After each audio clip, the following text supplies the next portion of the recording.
Assalamualaikum warahmatullahi wabarakatuh.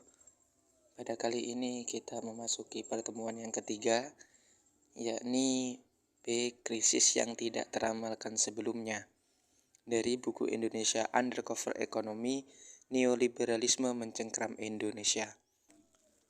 Ada satu hal yang mesti dicermati dan menjadi pelajaran berharga di kemudian hari mengenai krisis ekonomi Indonesia pada tahun 1997.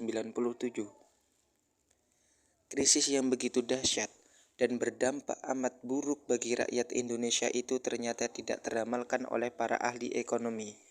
Beberapa ekonom yang kritis dan yang bukan mainstream memang terlebih dahulu mengkhawatirkan keadaan dan sempat lebih dulu menyadari buruknya keadaan.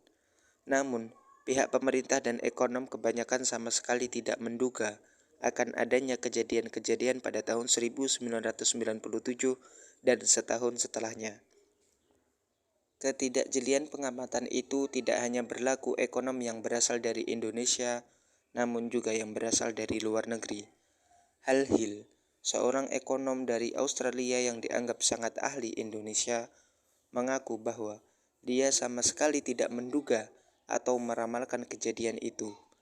Tatkala selesai menulis edisi kedua buku ekonomi Indonesianya yang terkenal pada bulan Mei 1999, Hal Hill tahun 2001 mengaku masih juga belum bisa menebak dan memastikan arah perubahan selanjutnya dari rangkaian peristiwa yang terjadi. Bank Indonesia bahkan masih mengeluarkan laporan perekonomian yang bernada sangat optimis pada laporan tahunannya yang dipublikasikan pada bulan Mei 1997. Hanya beberapa bulan sebelum krisis, kita kutip kalimat dalam laporan tahunan Bank Indonesia untuk tahun 1996 atau 1997 itu sebagai berikut. Dalam tahun 1996-1997, perekonomian Indonesia menunjukkan perkembangan yang cukup mantap.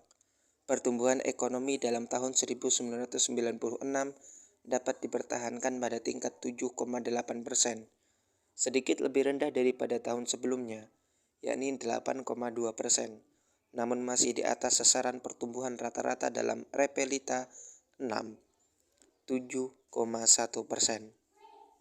Sektor industri pengolahan merupakan sumber pertumbuhan yang semakin penting, sejalan dengan upaya pemerintah untuk memperkukuh peranan sektor industri sebagai lokomotif perekonomian nasional.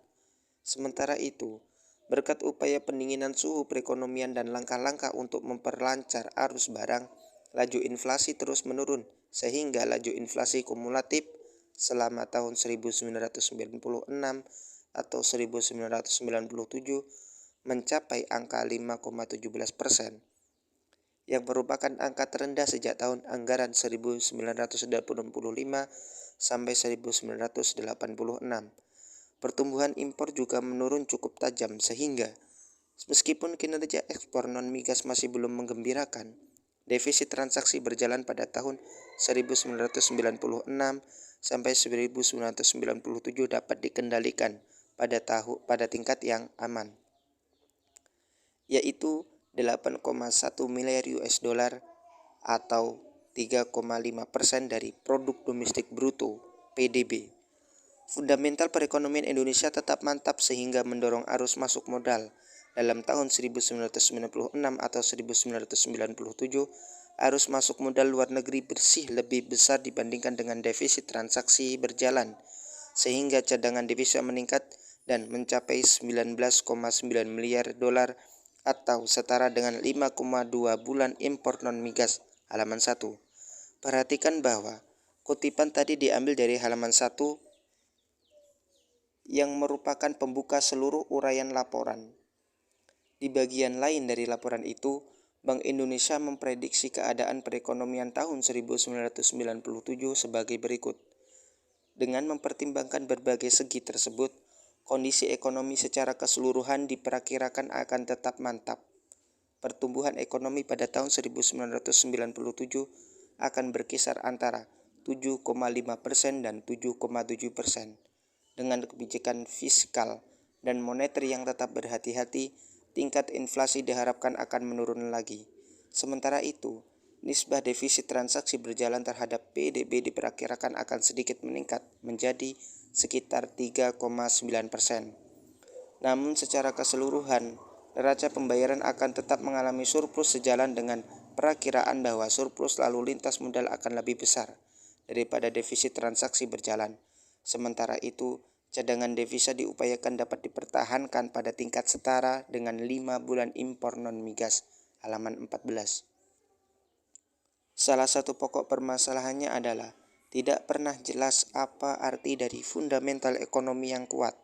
Sebagaimana yang dikutip di atas, Gubernur BI pada waktu itu Sudrajat Djiwandono dalam kata pengantarnya mengatakan bahwa faktor fundamental ekonomi Indonesia berkembang semakin kuat sebagai implikasi positif dari pembangunan yang dilakukan. Pada kenyataannya, hanya sekitar 2 bulan kemudian, fundamental yang disebut kuat tersebut hancur berantakan. Belakangan, pada laporan-laporan edisi beberapa tahun kemudian, sering dikatakan bahwa fundamental ekonomi pada tahun 1997 adalah rapuh alias tidak kuat. Kotak 1.3. Krisis ekonomi 1997 atau sampai 1998 yang berdampak amat buruk bagi rakyat Indonesia ternyata tidak diduga sama sekali oleh pemerintah, Bank Indonesia, serta ekonom kebanyakan. Pemerintah dan Bank Indonesia bahkan masih mengeluarkan pernyataan tentang baiknya kondisi sampai dengan beberapa bulan menjelang krisis. Selanjutnya, C. Penjelasan yang bisa menyesatkan. Silakan dilihat pada video selanjutnya. Terima kasih.